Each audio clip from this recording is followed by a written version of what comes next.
The question is simple. We keep using ifs. You can't if in our business. But that's the reason they bring in Colin Kaepernick. No. If Joe hadn't got hurt, they wouldn't even talk to Colin. And that's why the question still goes back to something very simple. It's a very simple question. Like, we keep making this other issue about, we want to cover up these things. You don't have to cover up what somebody else done. Okay. It's simple. So Colin is better than Ryan Mallett, right? But hold on, you say, Ray, you keep saying we keep going to if. Yeah. We're in this situation because if Joe didn't get hurt, we wouldn't be having this conversation. Shannon, that's why everybody brings in 2 and 3 players at a position. Yeah. This has never changed. Like, the method of us having conversations of who we bring in and where we sit them at, we've never, like, why does this conversation get so much more attention? Okay, so Ray Lewis, I'm going to put you on the spot. You can't put me on the spot because I have no interest in nothing that they're doing. Okay, but if you're running the Baltimore Ravens today, what do? I sit down and have a conversation with the best available player that can help my team win.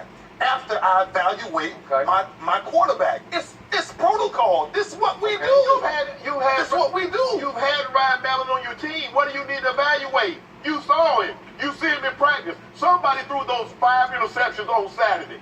Who did that, Ray? I guess Ryan Mallett. Oh!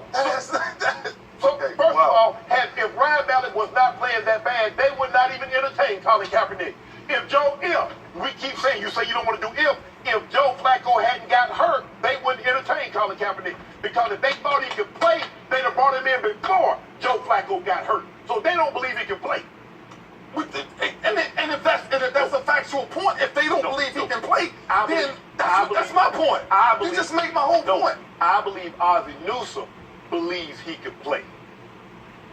Okay. So I'm not so sure because Ozzie Newsome is going to probably have to defer this one on up the ladder look. So you know what the Baltimore Ravens really need right now? A young Ray Lewis and a young Shannon Sharp. And then they'd be just fine. They'd be back in business. Am I right? Am I right? They would be. Yeah. They would be.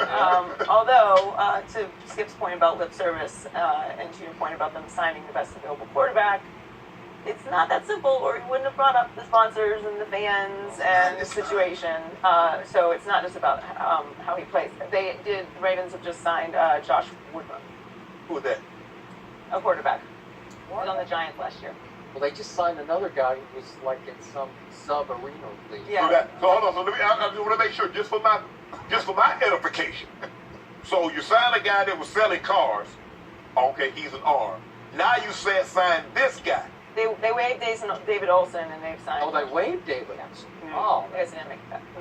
That's I believe they will be right? overly cautious. I would be shocked if Joe Flacco played in the preseason. Right. Well, we got to leave it there. Ray, thanks for joining us. Absolutely. LeVar Ball is out of line again this weekend. We'll discuss that next. Leave. I believe they will be overly cautious. I would be shocked if Joe Flacco played in the preseason. Right. Well, we got to leave it there. Ray, thanks for joining us. LeVar Ball is out of line again this weekend. We'll discuss that next. Leave.